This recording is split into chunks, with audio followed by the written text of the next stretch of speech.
Bonjour Madame Martine Keivao, présidente de l'ARDEF, association des ressortissants de Diokwe en France et en Europe. Depuis hier, vous avez engagé une procédure de service dans la CPI au fin de poursuivre tous les crimes, les auteurs de tous les crimes commis en Côte d'Ivoire, notamment dans l'ouest du pays, à Diokwe. Alors, peut-on savoir les motivations de cette action? Merci.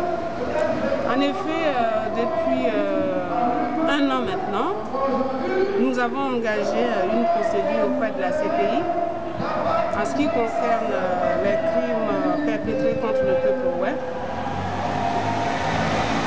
Pas parce que les autres crimes ne nous concernent pas, loin de là, mais en ce qui concerne les ouai, il y a un génocide planifié que nous qualifierons et qui, depuis un certain temps, est en cours et aux yeux de tout le monde et personne n'a réagi. Donc en effet, en juin 2011, suite à l'appel à témoins de la CPI, nous avions introduit un dossier pour justement rendre justice au peuple ouai.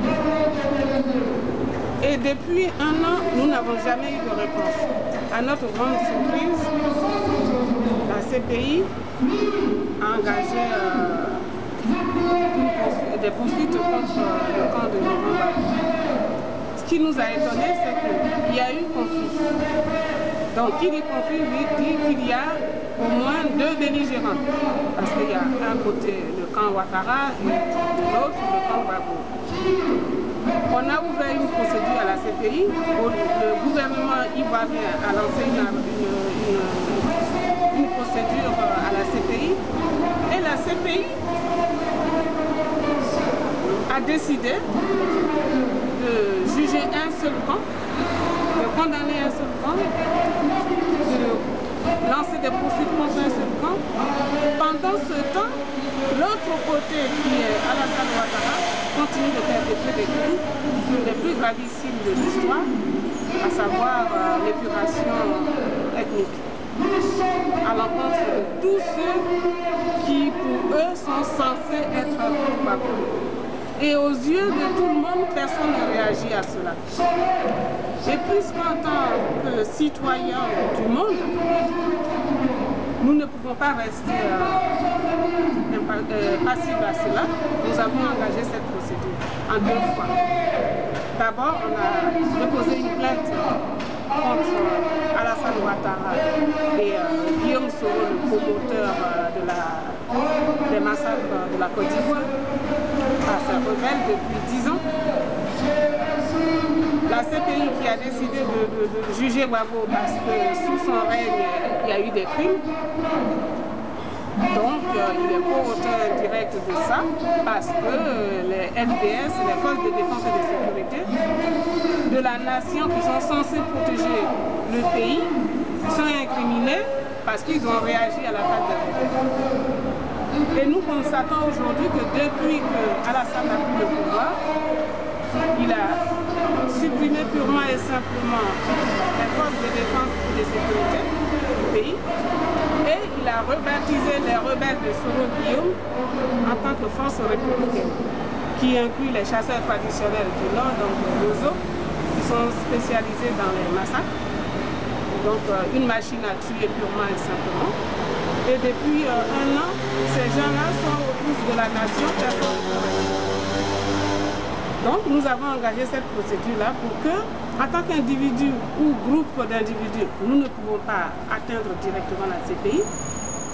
On a déposé une plainte au tribunal de Paris pour qu'il examine cette situation. Et en même temps, nous avons demandé à l'État français, en tant que membre de l'État ayant reconnu le statut de Rome, ayant institué la CPI, d'ouvrir une enquête sur ce qui se passe en Côte d'Ivoire. Puisque tout récemment, même le président français, l'État français l'a dit, ils vont demander une enquête pour l'état de la Syrie et pour ce qui s'est passé en Libye. Et c'est la même chose qui se déroule en Côte d'Ivoire. Il n'y a pas de demi-mesure. Donc, comme ils ont manifesté ce désir-là, dans le souci de rendre justice aux victimes, c'est pour ça que nous nous sommes adressés à eux pour qu'ils en fassent autant à la CPI pour la Côte d'Ivoire et pour les victimes, et en l'occurrence pour le peuple ouest. Pensez-vous que l'État français pourrait accorder une suite favorable à votre demande? L'État français ne peut pas faire autrement, à moins qu'il y ait complicité. Parce que s'ils sont soucieux de la démocratie en installant Ouattara par les bombes en Côte d'Ivoire, parce que, estimant que Gbagbo est un dictateur, ils ne peuvent pas laisser Ouattara perpétrer des crimes. À ce jour, vendredi dernier, on est aujourd'hui le 26 juillet. Le 20 juillet, un camp de réfugiés au commissariat aux réfugiés, les hommes de Ouattara et sa bande de Dozo.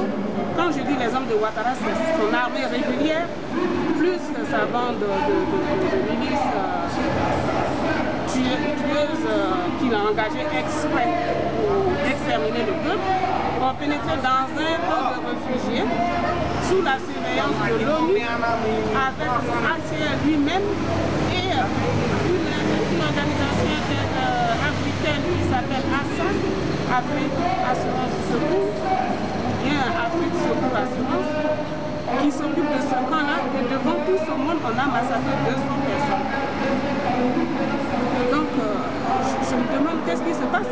Si avec tout ça, l'État français ne donne pas suite à notre requête, cela voudrait dire pour nous que la France a décidé expressément, en installant Ouattara au pouvoir, d'éliminer purement et simplement le peuple ouest de la planète. Et donc, dans ces conditions, ils nous diront pourquoi. Comment qualifiez-vous ces crimes qui ont lieu à Diokoué depuis mars 2011? Est-ce des crimes ordinaires ou peut-on qualifier ces crimes de génocide, selon vous? Pour moi, c'est un génocide planifié, puisque cela fait quand même 10 ans. Au départ, entre 2002 et 2003, il y a eu plus de 10 000 morts, personne n'en a parlé. En 2005, il y a eu près de 300 morts, personne n'en a parlé. En 2010, toute la ville a été incendiée, personne n'en a parlé. En 2011, aujourd'hui, tout le monde dit que oui, les conflits post-électoraux ont fait 3 000 morts en Côte d'Ivoire, c'est archi faux. Et tous les documents qui le justifient sont à notre possession et ils sont inclus dans le dossier qu'on a transmis à M. Hollande et son gouvernement. Et à Diokoué, le même jour, en une journée, on a tué 3045 personnes selon les rapports de Caritas, qui est une membrane du Secours catholique. Donc quand même, c'est des organisations crédibles et français qui n'ont pas dit le contraire. Et si ce n'est fait que contre le peuple ouest, c'est qu'il y a problème. Il y a problème d'une volonté manifeste d'éliminer un peuple purement et simplement. C'est la même chose qu'on a observé en RDC, c'est ça, ou au Rwanda, quand il y a eu les Tutsis et les Hutus, c'est le même schéma qui se passe. Vous parlez de génocide planifié, dans quel but? Dans le but de prendre nos terres, parce que comme vous le savez, l'ouest de la Côte d'Ivoire, le grenier du pays, une région fertile, c'est pas de notre faute, c'est la nature. Dieu l'a ainsi voulu, on est dans une région qui est la boucle du café et du cacao, mais ce n'est pas une raison pour que notre sang arrose ces plantations-là au profit de la nation pour le développement de la Côte d'Ivoire. On n'a pas quand même arrosé de notre sang, on ne va pas arroser le café et le cacao de Côte d'Ivoire. C'est pas possible. Face à tous ces crimes, on constate une passivité du régime d'Alassane Ouattara. Alors pensez-vous que cette passivité exprime une certaine complicité de son régime avec tous ces criminels, tous ces tueurs?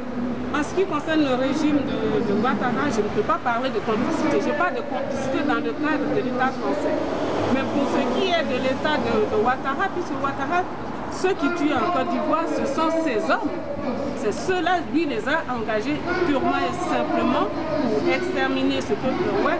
Et vous conviendrez avec moi, chaque fois qu'il y a une attaque massive comme ça, c'est qu'il y a un nouveau convoi de burkinabés qui atterrit sur le pays et qu'il faut loger. Puisque c'est à chaque fois qu'ils tuent et qu'ils prennent les terres, les maisons vides pour les approprier.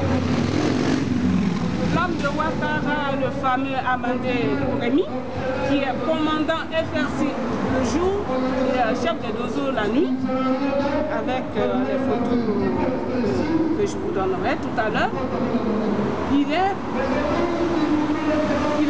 a été engagé purement et simplement pour organiser cette destruction massive, puisqu'ils détruisent les villages des occupants. Quand ils arrivent, ils mettent feu à tout, ils tuent tout le monde, et à la place, on installe des burkinabés, ou bien des ressortissants de la sous-région. Et depuis l'avènement de Ouattara au pouvoir, ce phénomène-là s'est aggravé. Donc, toutes les attaques qui ont lieu, c'est quand il y a un convoi qui arrive auquel il faut attribuer des nouvelles terres et des nouvelles plantations, alors ils s'en vont massacrer les populations. Donc, comme cela est fait avec l'armée de Ouattara, qui sont les FRC, et aux yeux de l'ONU, qui est censée protéger les civils, aujourd'hui, on nous a dit qu'il faut prolonger le mandat de l'ONU en Côte d'Ivoire. Mais cette organisation, depuis 10 ans, est sur place, se livre à tout en Côte d'Ivoire, sauf à la protection des civils. La preuve, le camp de Diopé, de Naïbi, où il y a eu 200 morts, c'était sous les yeux de l'ONU, comme ce fut le cas en 2011 à Diopé-Carrefour, où il y a eu 3045 morts. L'ONU s'est contentée simplement d'enterrer, vous avez vu les vidéos d'ailleurs, l'ONU s'est contentée purement et simplement d'enterrer les victimes pour les faire disparaître, puisque c'est eux qui, quand les autres tuent, ils passent derrière pour effacer les traces en faisant des fausses communications.